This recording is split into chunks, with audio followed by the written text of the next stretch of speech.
The evolution and discovery of mental illness is becoming more and more prevalent in our culture today, and how the workplace is evolving to accommodate those is something of great importance to many people.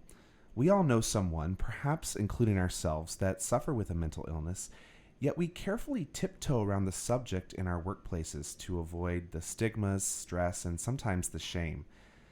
But there are two people in our community, however, that are dedicated to bringing awareness around mental health and how organizations can embrace these issues honestly, carefully, and with empathy.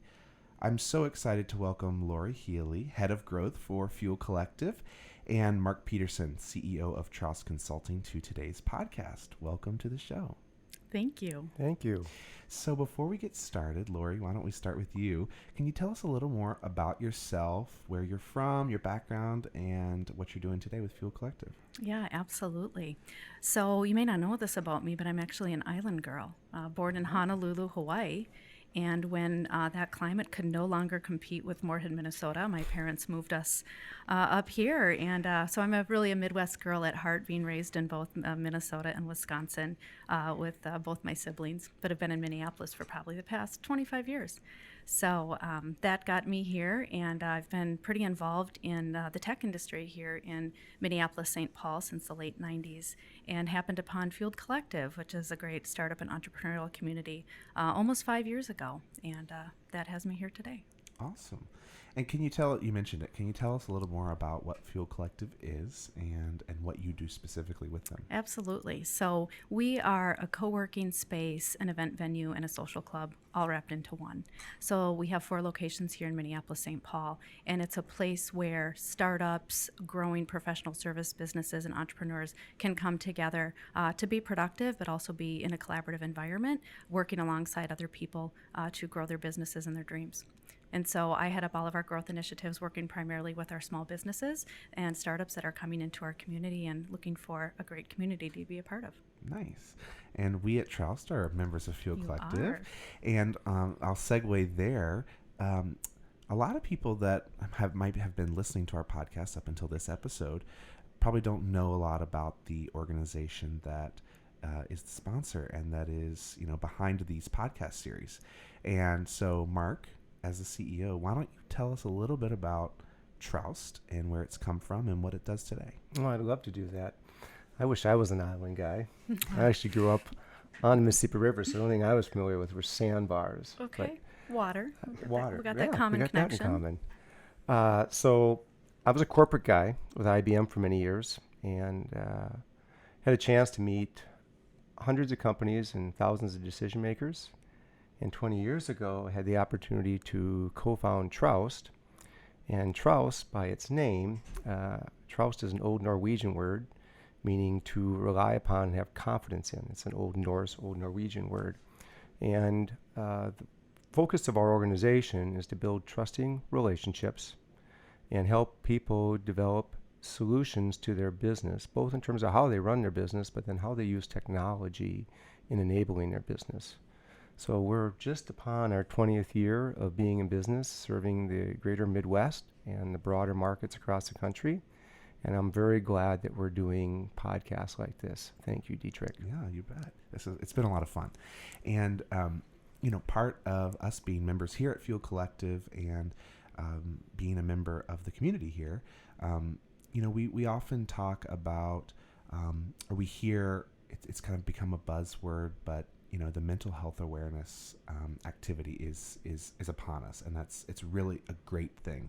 There's a lot of places that are really heavily invested in that arena, and there's a lot of places that are trying to be, and then there's a lot of places that really haven't even gone down that road yet. And so today I wanted to just kind of spend some time talking about how important it is in life in general to have that awareness around mental health, and what organizations can do to kind of support that advocacy within, and then also to empower its employees and those that it's involved with, clients or vendors or whatever, to also be a part of this movement and to make people more aware of something that has not really had a lot of awareness in the past. And so I'd like to start. I'm going to ask this question to both of you, but I'll start with Laurie, and I'm just curious.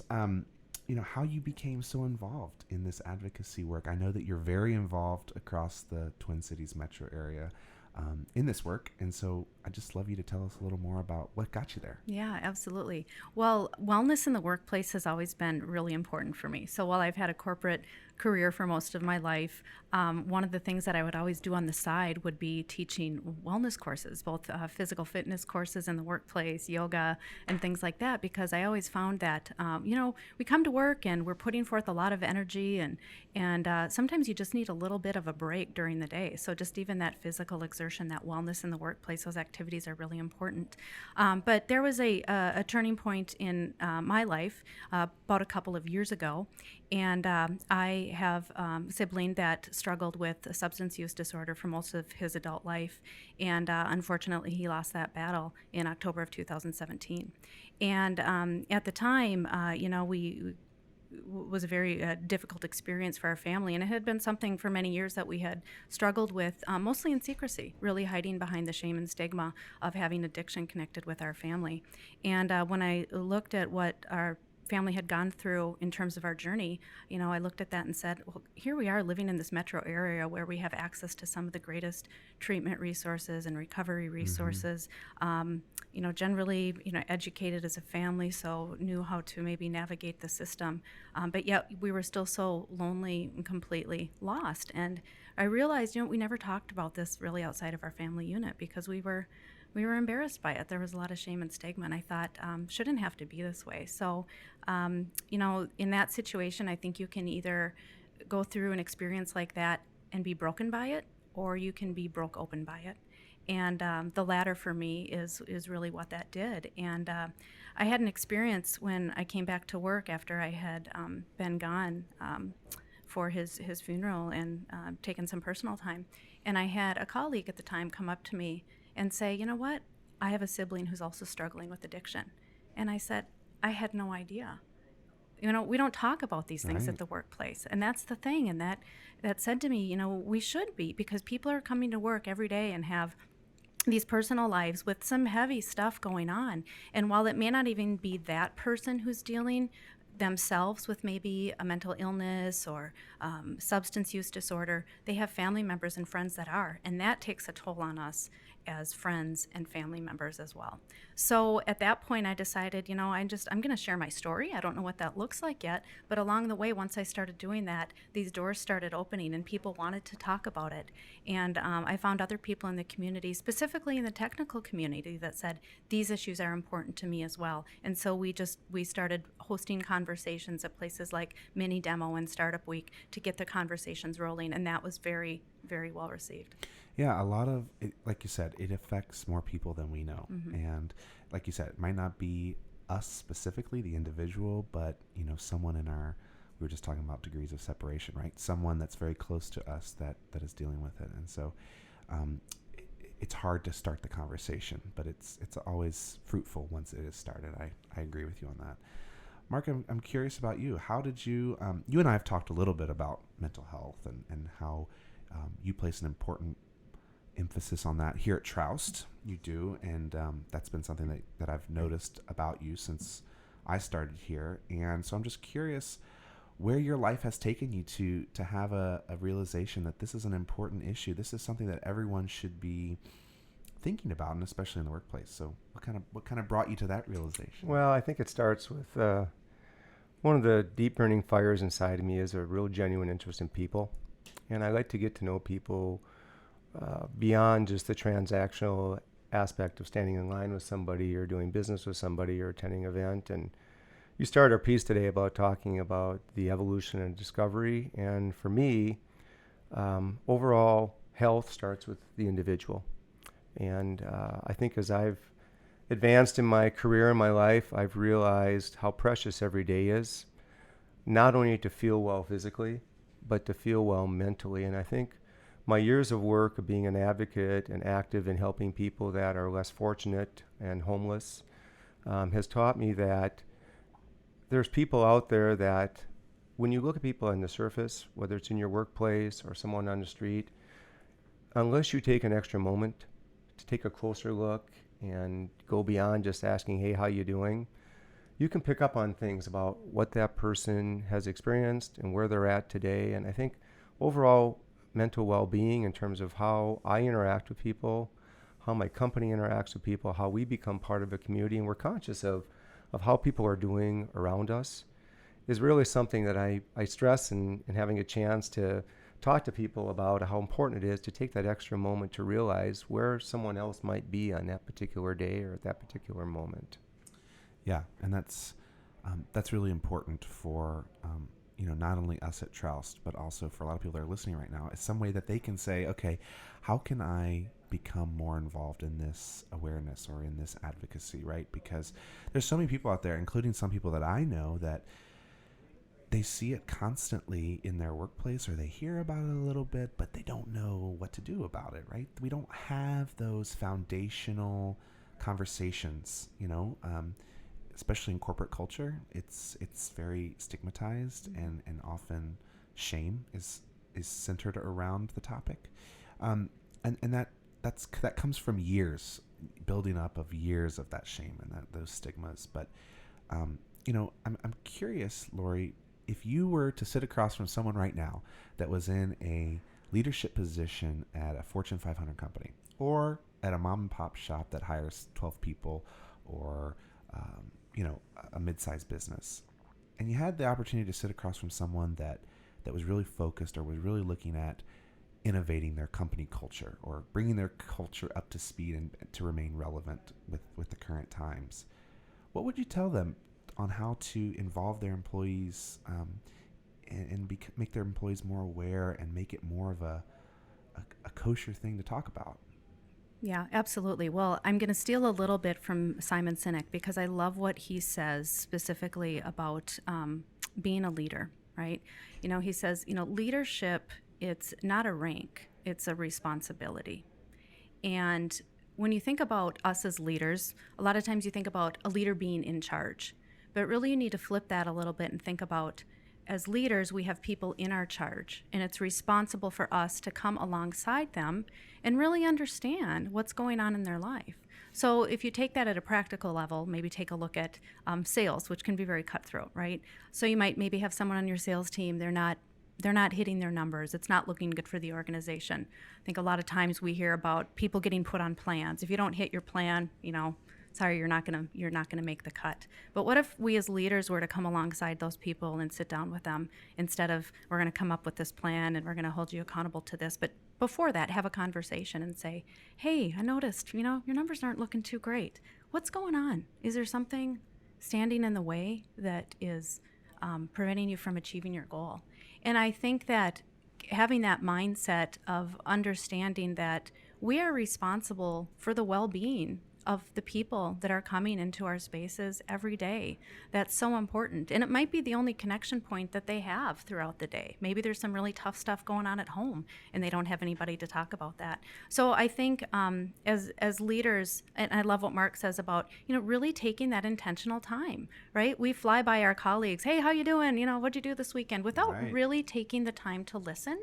So I think with kind of that example that I gave, I think it does come down to that listening. When we're listening, we're usually listening to reply. We're not always listening to understand.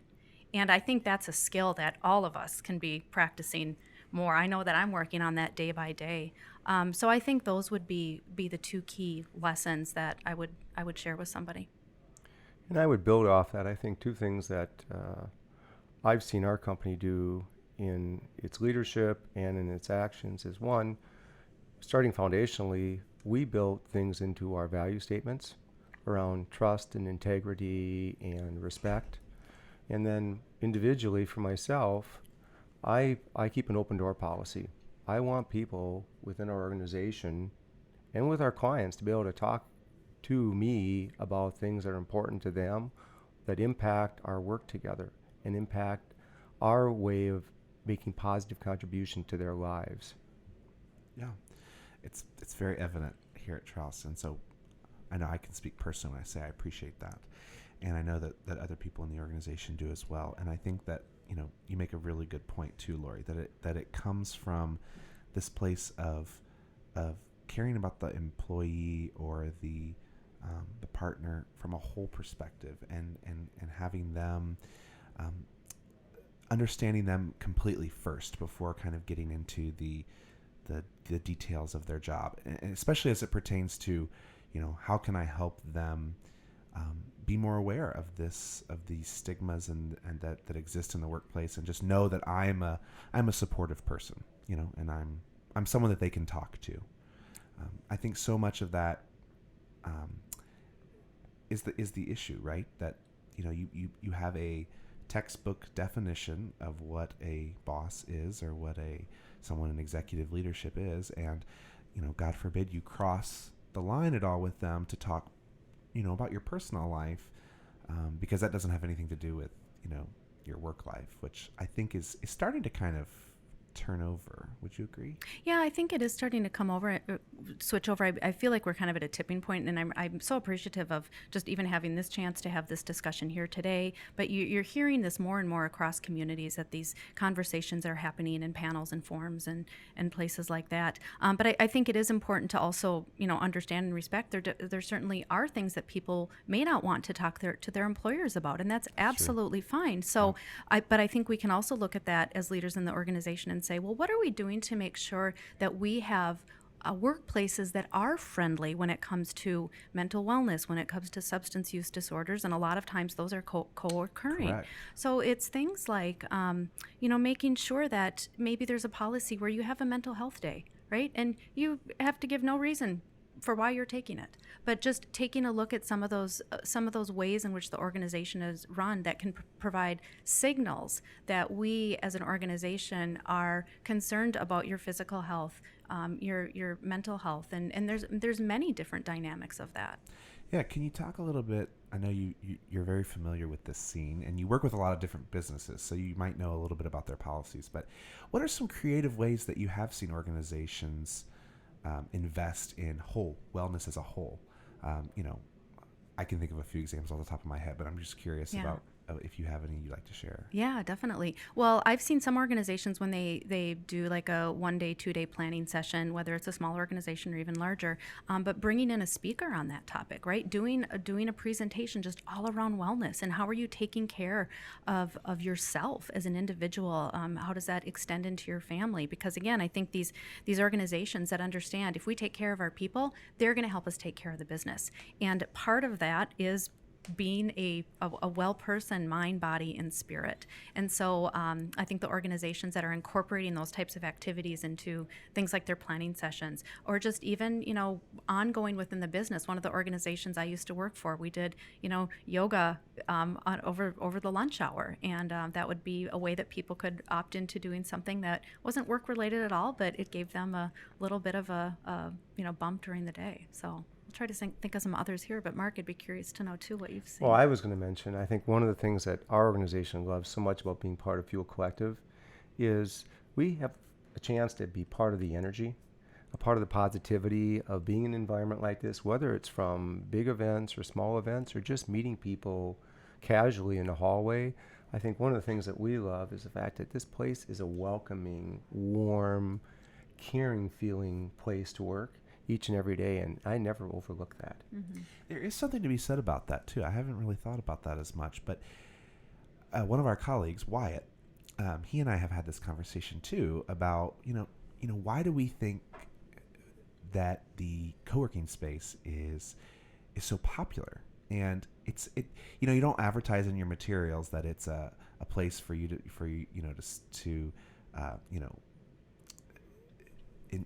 embrace your desire to be social with people, or to kind of help take a mental break, walk away from your office and go talk to people, right?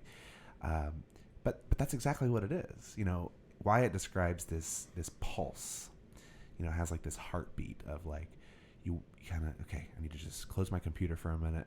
I need to walk out there. And then you're just met with some sort of energy. Like Mark said, you're just met with a smiling face, or you're seeing other people engaged in a team meeting that inspires you more.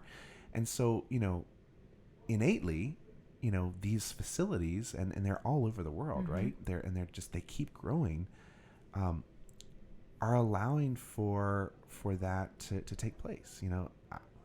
and it's not something that you think about every day. Oh yeah, I work at this amazing place that really puts an emphasis on mental health, and because they provide all these opportunities for me to walk outside my office and see this. But that's just kind of natural, right? And that I think that a lot of people would, if we brought that up to the majority of people that are sitting right here in downtown Minneapolis, that they would agree. They leave a stressful meeting in a conference room and they walk out to see someone celebrating they hit their quarterly goals out there on the trading floor. That's just something that can really boost morale, and that's really valuable. And I'd like to bridge off that to a broader place in the world. I think there's a lot of ways each of us, each and every day, can make meaningful contributions, even in things that seem so small. But the power of a greeting, the power of the smile, power of eye contact to someone who may be less fortunate, maybe not having a good day, that sharing of that energy into the universe is a really important contribution that all of us can make consciously every day to the lives of others around us. I mean, I absolutely agree. It all comes down to connection. You could argue that we could all be sitting in individual offices, home offices, with the power of technology connecting us doing this podcast, right? But we're coming together, we're making that eye contact, we're able to read each other's, the visual communications. And so when you come into spaces like this, it really is about that. Because what's the opposite of connection? It's isolation, it's loneliness. And so the beauty of these places is you're able to opt in as much or as little as you want, depending on what you want for that day, but you're still connected. You're all connected to something bigger than yourself. And I think that's really important, especially as we take a look at the rise of, mental illness and the skyrocketing of depression and anxiety, and people just claiming they're lonely. Yeah. And you're seeing this exact kind of model being replicated in a lot of corporate cultures, right? So like Target, for instance, they are mostly oriented around the cubicle traditional office space, but they have on several different floors these big community spaces that are very similar to what we have here at Fuel Collective. They're open spaces. They have coffee. They have, LaCroix and all this kind of stuff, and foosball tables and stuff for people to kind of come and, okay, they need to put their computers down for a few minutes and come be in community together. And so you see it, I don't want it to be this us and them kind of thing, right? That saying corporate culture is not doing anything about it, but so we're starting to see some of that take place in a lot of the larger organizations that are even here in the Twin Cities. And it's really cool. Yeah. I wanted to ask you both what kind of events are there? If you're both aware, you want Laurie, you might want to start with this one, or Mark, whoever wants to start. What kind of events and forums and conversations are there available to people in the Twin Cities that might be going, you know what? I need to get involved in this, and I need to become more aware. What are things that they could do? Oh my goodness. There's so many different things. And I think it also comes down to what are you as an individual looking for, whether you're struggling with something yourself or whether you have a loved one or a family member that's going through something. So kind of comes down to that. There's been lots of grassroots events that have recently formed here in the Twin Cities to recognize, the different mental illness issues we're dealing with, whether it be with suicide or substance use or things like that.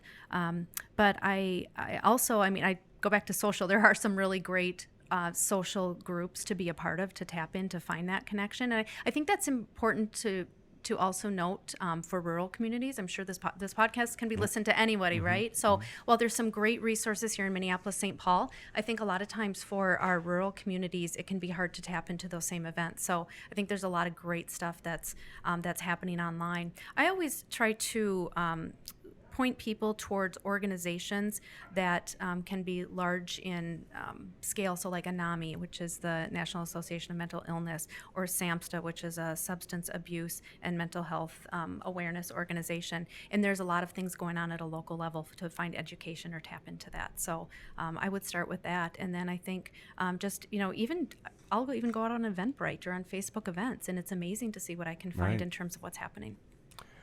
Like Laurie, I've talked in today's podcast about my experience in the broader community, but like Laurie, I've had situations happen within my family, and I can't stress enough the value of an organization supporting or the individual taking time to look at attending a mental health awareness, like a Saturday morning event or a certification that takes place over a Saturday and Sunday, that awareness just for getting some training and some broader knowledge of what it can mean for your own health as well as those around you. I did that through my faith community, and it was a fabulous experience, and it just so happened that God timed that at a perfect time in my life because it became very valuable in the months and years ahead. And I would strongly encourage anybody to take the time, just like you get certified in any other means that's important to your work, your career, or your family. Take time to get some mental health education. Absolutely. Yeah, I would. Faith communities are a great place to go for these types of things, and there's a lot going on in the Minneapolis-St. Paul area around that. You mentioned it, and I think it's a really good point that you make, and I apologize for not bringing it up earlier, but rural communities, we often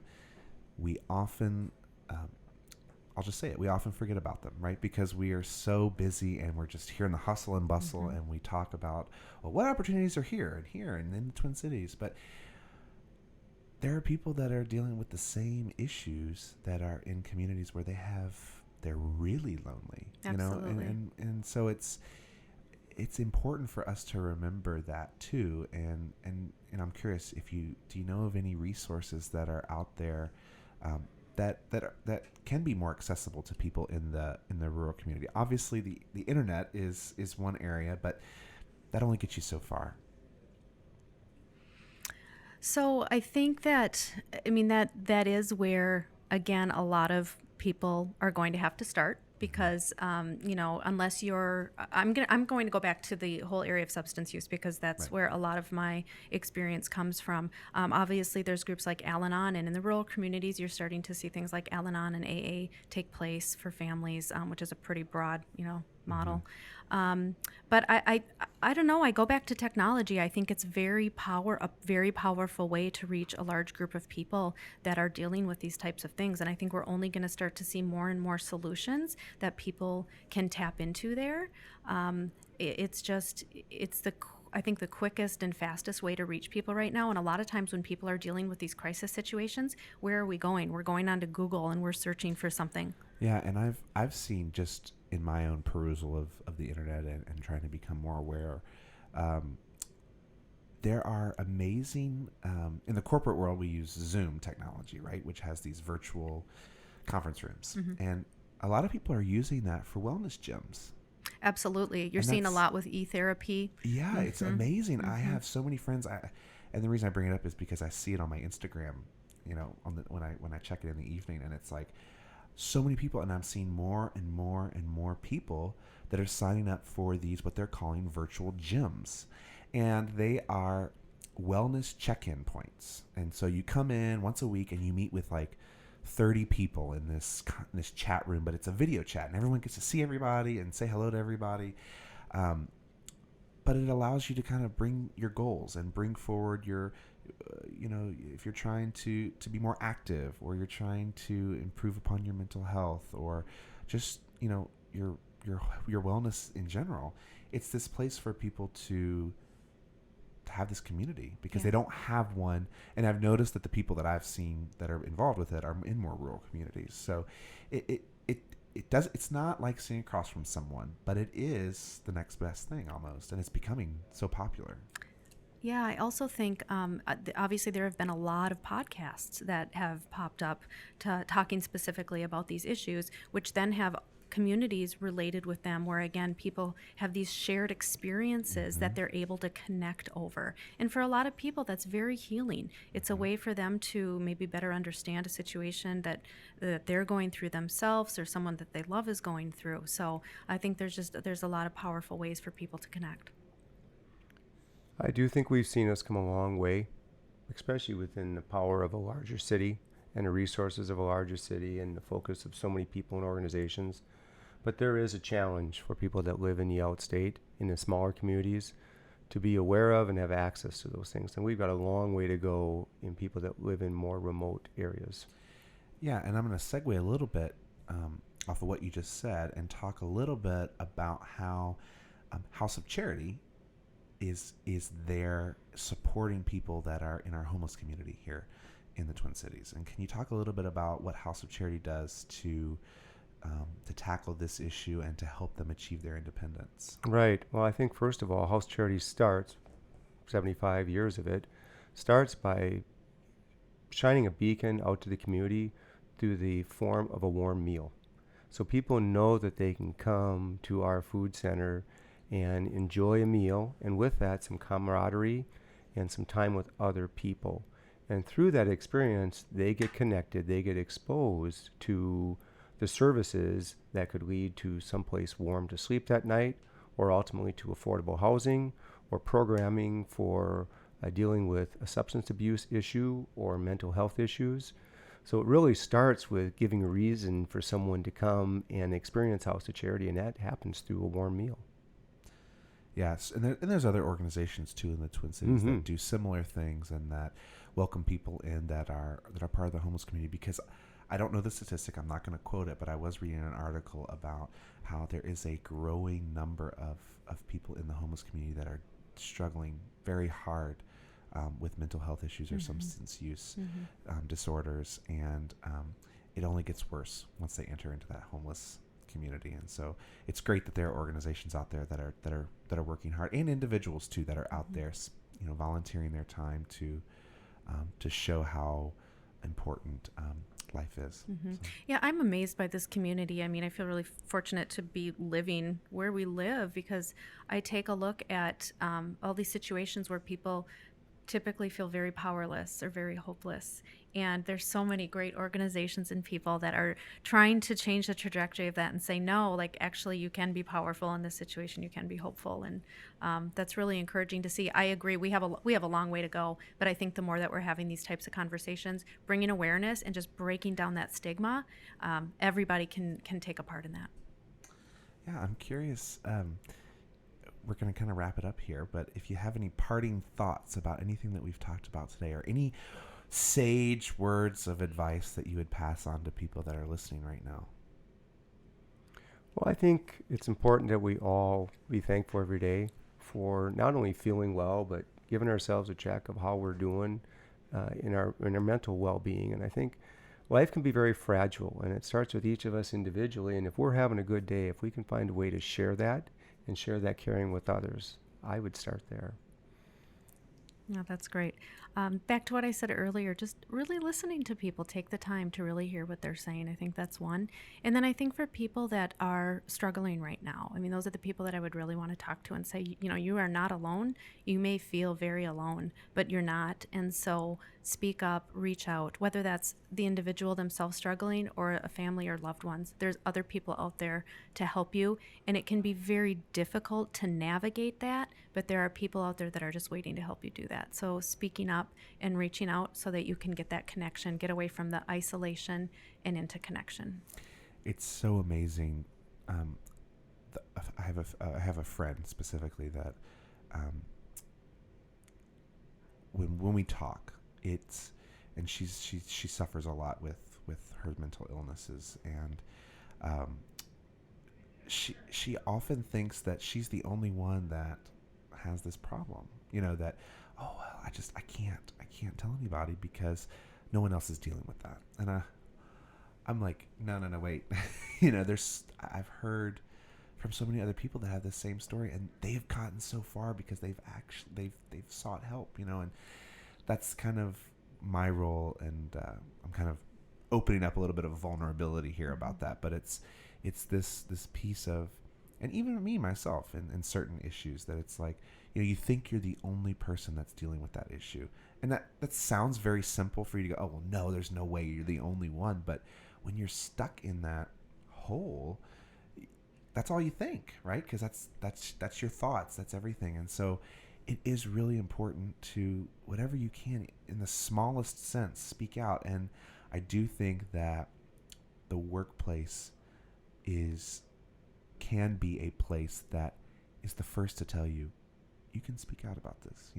It might not be to the CEO of a large organization, right? But that there's these groups within that kind of, this culture kind of is seeping, underneath the ground, and it's there for you. And I think I think it's really important as we kind of go down this road of the path that we really need to be heading down.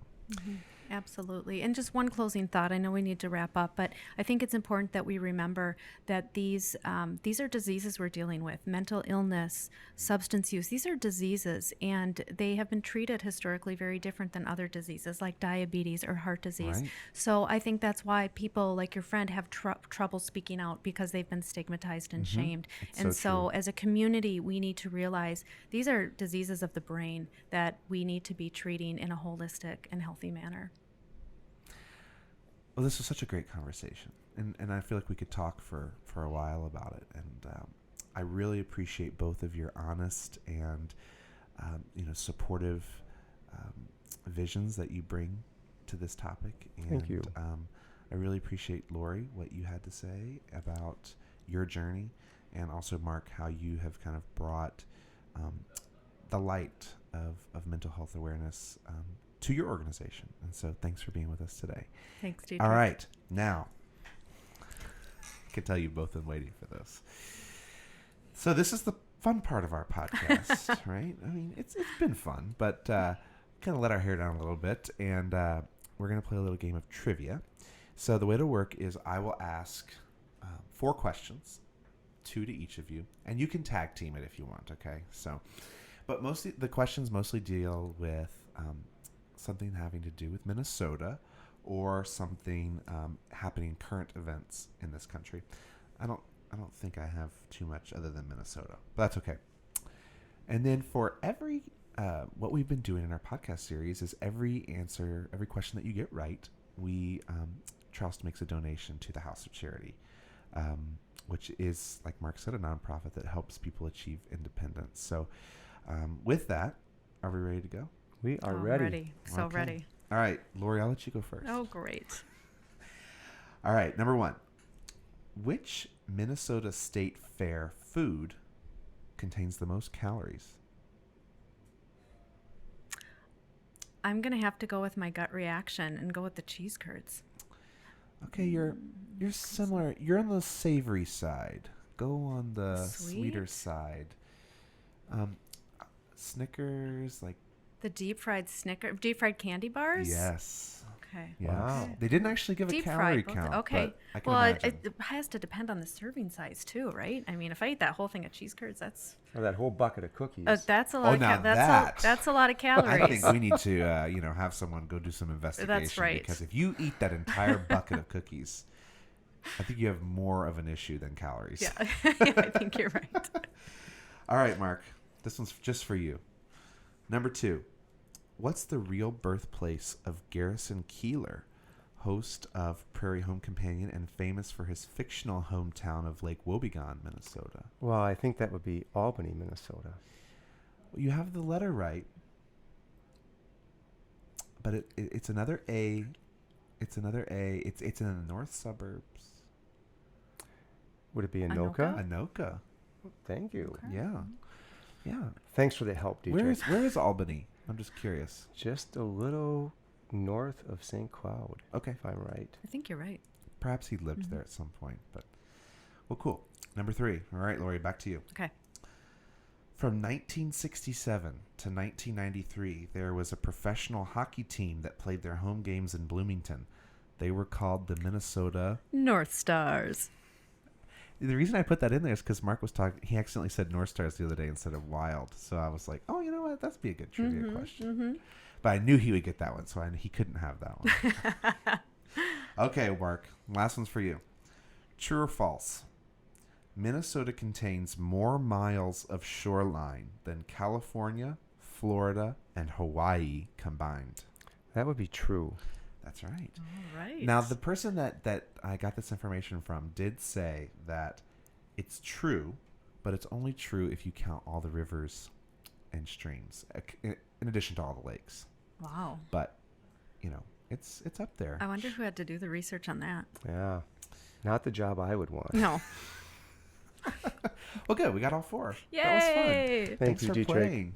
Again, thanks to both of you for taking time out of your busy days to be with us. And, I look forward to where this conversation can go. Thank you. We'll keep continuing the conversation.